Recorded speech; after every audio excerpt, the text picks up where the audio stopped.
يا أيها الذين آمنوا كتب عليكم الصيام كما كتب على الذين من قبلكم لعلكم تتقون.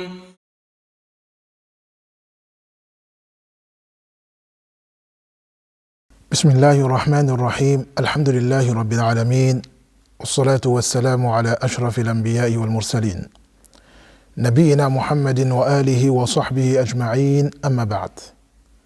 Mes chers frères, mes chères sœurs, assalamu alaikum wa rahmatullahi wa barakatuh.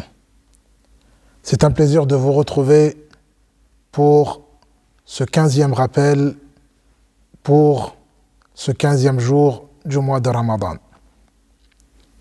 Oui, en effet, mes chers frères, déjà 15 jours du mois de Ramadan. On demande à Allah subhanahu wa ta'ala qui nous a facilité de jeûner ensemble ces 15 premiers jours, de nous faciliter de jeûner les 15 prochains jours. Aujourd'hui, nous allons parler d'un sujet que j'estime que nous aurions dû évoquer avant aujourd'hui. C'est un sujet d'une haute importance, qui est souvent minimisé, négligé par beaucoup d'entre nous. Surtout en cette période de mois de Ramadan, il s'agit de l'invocation. Invoquer Allah subhanahu wa ta'ala. On a tendance à minimiser l'impact de l'invocation. On a tendance à ne pas prendre conscience de la puissance d'une invocation. Il faut savoir que toutes les adorations que nous faisons, lorsque nous prions, lorsque nous jeûnons, lorsque nous donnons la zakat, lorsque nous accomplissons le pèlerinage, lorsque nous accomplissons une umrah, toutes ces bonnes actions que nous faisons, en réalité, ce sont des actions que nous faisons à la recherche de quelque chose. Et donc, ces adorations sont en quelque part une forme d'invocation. Ça veut dire on demande quelque chose à Allah subhanahu wa ta'ala par l'intermédiaire de ses œuvres. Donc, le but ultime de ces adorations, c'est invoquer Allah subhanahu wa ta'ala. C'est faire une requête auprès d'Allah subhanahu wa ta'ala. Et c'est pour cela que le prophète sallallahu alayhi wa sallam, il nous rappelle dans un hadith en nous disant « Ad-du'a huwa al-ibada » L'invocation, c'est l'adoration. L'invocation, c'est l'adoration. Et donc, il est important de prendre conscience de l'importance de l'invocation. Nous devons redoubler d'efforts dans l'invocation. Allah subhanahu wa ta'ala dans le Coran, il nous informe d'une chose très importante. C'est que tant qu'on invoque Allah subhanahu wa ta'ala, on ne sera jamais malheureux. Toute personne qui est assidue, qui est constant dans l'invocation d'Allah subhanahu wa ta'ala, il ne pourra jamais être malheureux. Allah azza wa jal, il dit dans le sens du verset, sur la langue de ses prophètes, وَلَمْ أَكُنْ بِدُعَائِكَ رَبِّ شَقِيًّا. Et là, en l'occurrence, Zakaria alayhi salam qui formule cela. وَلَمْ أَكُنْ بِدُعَائِكَ رَبِّ شَقِيًّا. Et dans le sens du verset, je ne peux être Seigneur par ton invocation malheureux. Ça veut dire que toute personne qui est constamment dans l'invocation d'Allah subhanahu wa ta'ala, il ne pourra jamais être malheureux. Donc, on veut être heureux, on veut s'assurer d'être dans un bonheur, dans une joie permanente, continue, alors invoquons Allah subhanahu wa ta'ala. Si on se posait la question aujourd'hui, 15 jours de Ramadan, quelle invocation pendant ces 15 jours ai-je formulée?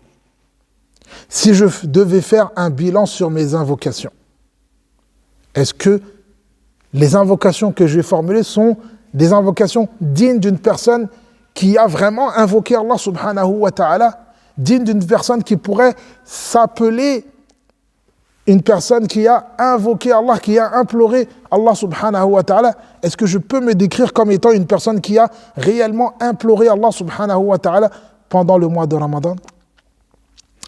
Or, Allah subhanahu wa ta'ala, il nous rappelle également que l'invocation, Allah azza wa jal, il aime qu'on l'invoque. Allah azza wa jal, il aime qu'on l'invoque, il aime être invoqué, il aime être imploré. C'est pour cela qu'il nous a donné l'ordre de l'invoquer, de l'implorer. وَقَالَ رَبُّكُمُ ادْعُونِي أَسْتَجِبْ لَكُمْ. Votre Seigneur a dit, invoquez-moi et je vous répondrai. Donc, dans ce verset, Allah azza wa jal, il a premièrement donné l'ordre de l'invoquer parce qu'il aime être invoqué, et deuxièmement, il a promis d'exaucer les invocations. Allah azza wa jal, il te fait une promesse, invoque-moi, je t'exauce. Pourquoi ne l'invoques-tu pas? Pourquoi négligeons-nous l'invocation? Allah, il te rassure, il te dit, je te répondrai.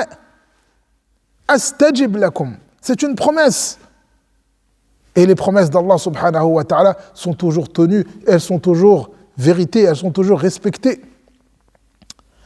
Idhan,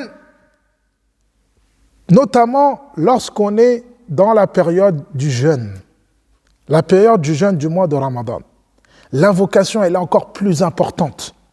Car Allah subhanahu wa ta'ala dans Surat al-Baqarah, lorsqu'il a évoqué les versets qui parlent du jeûne, dans ces versets, il a parlé de l'invocation. وَإِذَا سَأَلَكَ عِبَادِي عَنِّي فَإِنِّي قَرِيبٌ أُجِيبُ دَعْوَةَ الدَّاعِ إِذَا دَعَنِ فَلْيَسْتَجِيبُوا لِي وَلْيُؤْمِنُوا بِي لَعَلَّهُمْ يَرْشُدُونَ. Dans ces versets, Allah subhanahu wa ta'ala, il a parlé du jeûne, et puis à la fin, il parle de l'invocation. Si tes serviteurs te demandent, te questionnent, t'interrogent à propos de moi, je suis très proche. Et j'exauce l'invocation de celui qui m'invoque. Je suis proche et j'exauce l'invocation de celui qui m'invoque. Allah azza wa jal, il évoque cela dans les versets du jeûne. Pourquoi? Certains ulama, les exégètes du Coran, ils ont dit, il y a 3 intérêts dans ce verset. Le premier intérêt, c'est que ce verset nous indique que le jeûneur, son invocation est susceptible d'être exaucée. Le mois de Ramadan, c'est une période durant laquelle l'invocation est susceptible d'être évoquée, être exaucée. Et la troisième chose, le verset nous indique qu'il est recommandé, qu'il est légiféré d'invoquer Allah subhanahu wa ta'ala tous les soirs à la fin de la journée, c'est-à-dire à la fin de la journée de jeûne. Idhan, le jeûne est une période qui est spécifique. C'est une opportunité pour profiter de l'invocation d'Allah subhanahu wa ta'ala.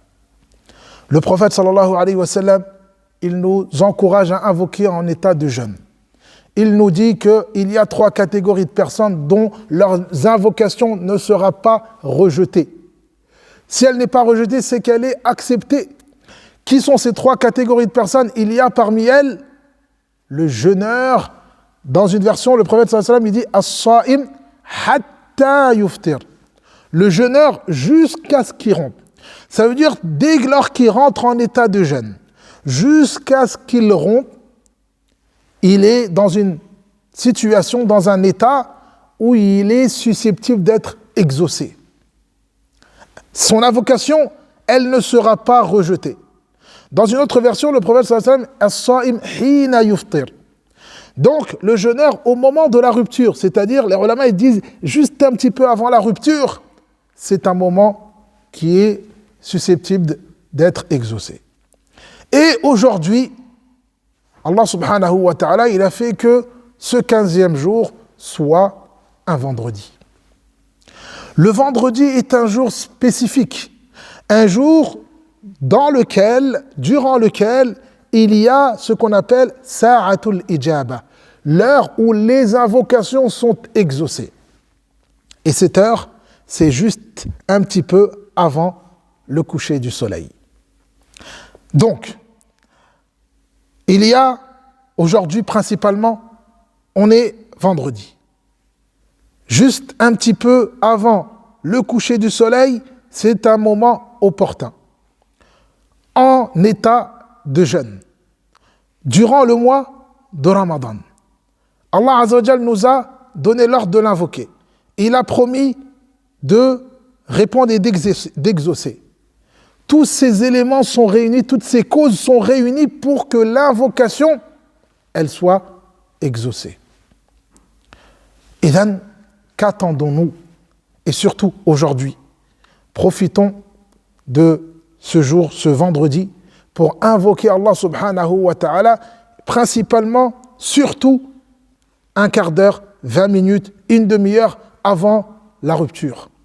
C'est un moment très important, c'est un moment que l'on ne doit pas négliger. Et surtout, invoquez Allah subhanahu wa ta'ala pour vous-même. Invoquez Allah subhanahu wa ta'ala pour vos proches, vos familles. Invoquez Allah subhanahu wa ta'ala pour la communauté tout entière. Invoquez Allah subhanahu wa ta'ala pour l'humanité tout entière afin qu'il dissipe ce fléau, cette épidémie qui a enveloppé l'humanité tout entière. Invoquons Allah Azza wa Jal, implorons-le afin qu'il mette un terme à cette épidémie, à cette pandémie, à ce fléau qui s'est abattu sur l'humanité tout entière. Juste un petit point à rappeler, il faut savoir que l'invocation, la formule de l'invocation, les meilleures invocations à formuler sont celles qui sont dans le Coran et celles qui sont dans la sunna du prophète sallallahu alayhi wa sallam. Vient après cela les invocations de chacun, de tout un chacun que l'on peut formuler en français, en anglais, en turc, en allemand, en arabe, en toute autre langue. L'essentiel, c'est d'invoquer Allah Azza wa Jal du fond du cœur, avec la certitude qu'on sera exaucé.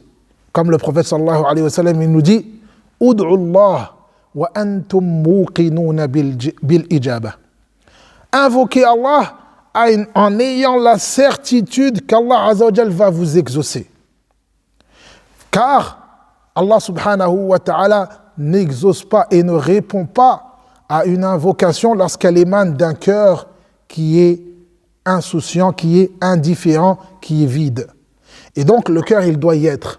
Lorsqu'on invoque Allah Azza wa Jal, on doit l'invoquer du fond du cœur. Voilà mes chers frères pour aujourd'hui. Profitons de ces derniers instants, de ce vendredi notamment, et de ces prochains jours du mois de Ramadan dans l'invocation d'Allah subhanahu wa ta'ala. Voilà, wa akhiru da'wana anil hamdulillahi rabbil alamin. Wassalamu alaikum wa rahmatullahi wa barakatuh.